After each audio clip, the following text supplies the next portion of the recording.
Statistically, in the LPL, it's 20% win rate for LeBlanc in the Kassadin matchup. Yeah. So Corky. yes. Yeah, but it is going to be Corky in the end.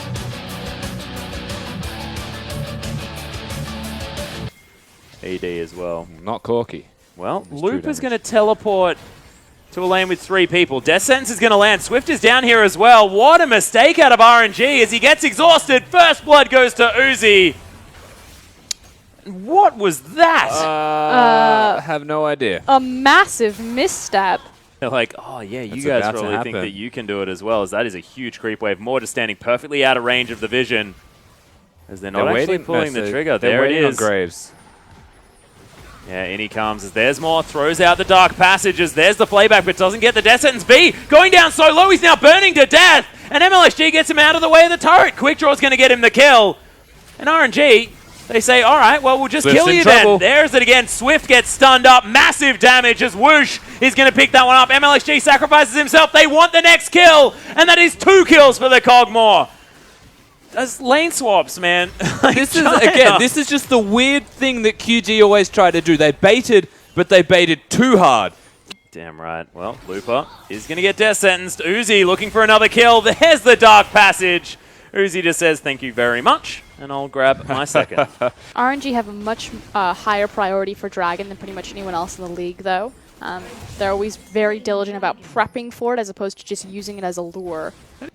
Clearing his minions in the mid lane. And so, bottom, the natural way to go. He knows he's not in danger as long as Cogmore was visible.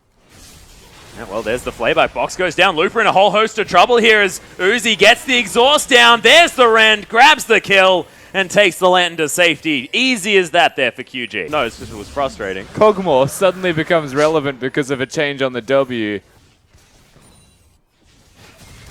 But Doinby going for a dive here onto Zhao, who doesn't find this Swift chain, but Swift, yeah, right underneath here. But MLXG, whoop, that tower shot went for a long way. Minutes. Yeah.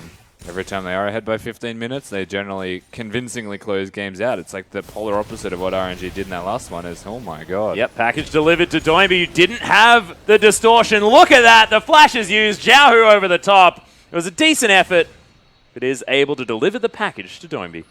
RNG poking around this dragon.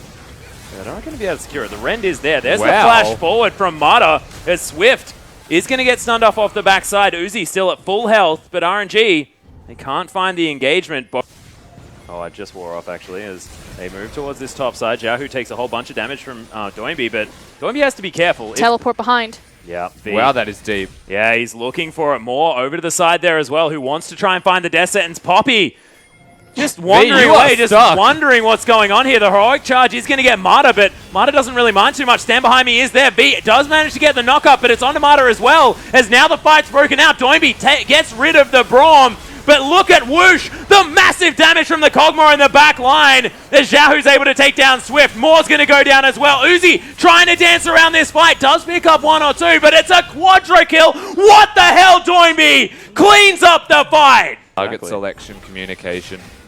Oh, nice rocket. Or death. There's the flash forward from Mata, though, as V is going to get caught out of position. Swift right into the back line as the Dark Passage does get V to safety, but the Rek'Sai might actually be out in the wrong position. Whoosh locks him down.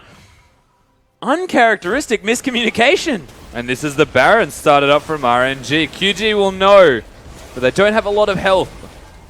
Or teleport on their top laner who's in base. Now, there's a lot of extra damage over there on the side of RNG as Doinby over to the side. This Baron is getting dismantled as MLXG locks it down. More now with a nice play. And there's the Fate's call from Uzi to get him to safety. But RNG pull the trigger on the Baron, and that is the gold lead well and truly. Well, actually, the gold lead evaporated. So Whoosh is not going to be in as much trouble from Doinby. Teleport. Yeah, Mimic Chains is going to land here as well from Doinby, so they have to wait a little bit of time as Looper going to find his way in. They want this dragon. And they do manage to pick it up there as the fight now breaks off. Death Sentence is going to land onto Looper, but he's happy to soak all of these abilities. He has a package. He's not stopping. There's the depth charge. V going to get knocked into the air. There's the package delivered as Zhao right in amongst it. Dredge line lands really nicely done. V able to ult away the Corki. The last auto attack not enough as Zhao trying to get the work done, but he can't do it. Not enough damage as Zhao now using the lifesteal to try and stay alive. Fates calls down. RNG may have overextended. The box is good, though. Wow. Everyone's fine. Disengage. We're also against massive forms of mixed damage. It's one of the few items that gives you both armor and MR. Uzi. Yeah, Uzi going to get caught out of position. The stun is going to land, but he manages to take the... Oh my god, MLXG! Off on the backside, he gets exhausted, but they do get rid of Uzi. More going to flash over the wall, but of course MLXG flashes after him. Whoosh is actually able to pick that one up with a living artillery. Has this Graves done enough work as RNG now close in on QG? There's the depth charge as Lupa's looking for Swift. It's a little bit optimistic though, but they've got there's the him. Winter's Bite. The auto attacks are going to fly out as Xiaohu now looking to try and collapse under this one. They're throwing out more doors and in goes Xiaohu, grabs the kill, and Doinby, he has to be the hero for QG. And he's not going to be there in time to help them with that team fight. Completely caught out of position is Uzi and more. And QG, they lose their inhibitor. And that is not a situation you want to be in at 32 minutes. And this is so weird as well because QG had the lead in the early game. They are going to grab the Dragon lead here as well. Doinby's going to recall. Yeah, it's all about where that vision is available as well as they've pulled the trigger. V's too late. RNG just rushing down this inhibitor. It will go. V now still backing. You're exactly right. So more over the top. Does have the lantern there for vision. Teleported Oh, wow. to now for V as he wants to find the flanking play. Lupa in a good position. Good uses hook. the anchor to get himself to safety, but you can see more right in there. Just gets deleted. Xiaohu there as well. Massive knockups now available as the Fate's Call comes in, but look at the ultimate.